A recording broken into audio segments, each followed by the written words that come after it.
This story is a continuation of the previous part. The first year after the divorce felt unreal to Ethan. Not painful in a sharp dramatic way, but muted, as if life had lowered its volume without warning. He moved into a different apartment farther from the places he shared with Marina. He chose it deliberately. New streets, new grocery store, new routine. He wanted fewer echoes. The apartment was smaller and less polished, but it belonged only to him. That mattered more than comfort. At first Ethan filled his days with structure. Work, gym, evenings with books he never finished. He told people he was fine, and most of the time he believed it. The absence of constant tension felt like relief. There was no one to watch, no one to interpret, no one whose phone could suddenly change the atmosphere of a room.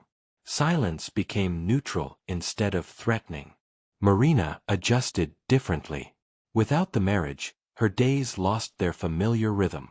She tried to replace it with intention. Therapy twice a week, long walks, journals filled with careful handwriting. She told herself she was learning how to be honest earlier. She told herself she would never again let dissatisfaction grow quietly until it found another outlet.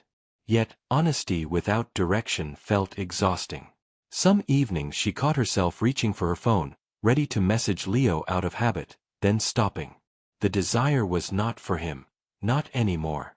It was for the version of herself that felt lighter, less accountable. She was learning that version could not exist without consequence. They did not speak for months. Not out of anger, but because there was nothing necessary to say. When they did cross paths for the first time, it was accidental. A bookstore near the old neighborhood. Ethan saw Marina between shelves before she noticed him. She looked different. Not transformed, but less certain. He considered leaving quietly, but she turned and saw him. The moment stretched. Then they nodded to each other, exchanged a few polite words, and moved on. Ethan felt strangely calm afterward. The encounter did not reopen wounds. It confirmed something had ended properly. Life moved forward unevenly. Ethan began dating casually without expectation. He was honest from the start, perhaps overly so. He did not promise depth and did not pretend he was ready for permanence. Some women appreciated that. Others found it distant. Ethan learned that healing was not linear. Some days he felt capable of intimacy. Other days he recoiled from it without explanation. He was learning the difference between openness and availability. Marina struggled more with connection. She tried dating as well, but found herself hyper-aware of every dynamic. She monitored her feelings closely, afraid of repeating old patterns. When someone showed interest, she questioned whether she wanted them or simply wanted to be wanted. The awareness made everything heavier. She missed the ease of not thinking so much. She missed how simple it once felt to share space with Ethan before silence became dangerous. The second unexpected meeting happened months later at a mutual friends gathering. Neither of them planned it. They ended up in the same kitchen, awkward at first, then surprisingly at ease. They spoke about work, about small changes, about neutral things. There was no bitterness. At some point Marina said quietly that she was sorry again, not for the affair, but for not speaking sooner. Ethan listened and nodded. He said he understood that now. Understanding did not mean reversal. It meant acceptance. As the evening went on, something unexpected surfaced. Not desire, not nostalgia, but recognition. They saw each other clearly for the first time without the pressure of saving anything. Ethan noticed how Marina still avoided discomfort by over-explaining. Marina noticed how Ethan still retreated into calm when emotions rose. They smiled at these realizations, not with blame, but with a strange shared clarity. They had loved each other honestly once. They had failed honestly too, just not at the same time. That night, Ethan walked home thinking about choice. He realized the marriage had not ended only because of betrayal. It ended because neither of them had known how to interrupt comfort when comfort became avoidance. Marina lay awake the same night thinking about friendship. about how easy it was to call something harmless until it asked for more space than truth allowed. She understood now that just a friend was never the real danger. Silence was. Neither of them knew it yet, but the next stage of their lives would test what they had learned. Not through each other, but through new connections that would challenge whether the lessons stayed intellectual or became lived. Time continued to move, indifferent to what Ethan and Marina had learned. The lessons did not announce themselves as wisdom. They appeared quietly in moments that demanded choice. For Ethan, the test came unexpectedly. He met someone named Clara through work, not directly, but through a slow overlap of meetings and shared tasks. Clara was open in a way that felt unfamiliar. She spoke when something bothered her, even when the subject was uncomfortable. Ethan admired that honesty but also felt unsettled by it. There were moments when her directness pressed against his instinct to withdraw.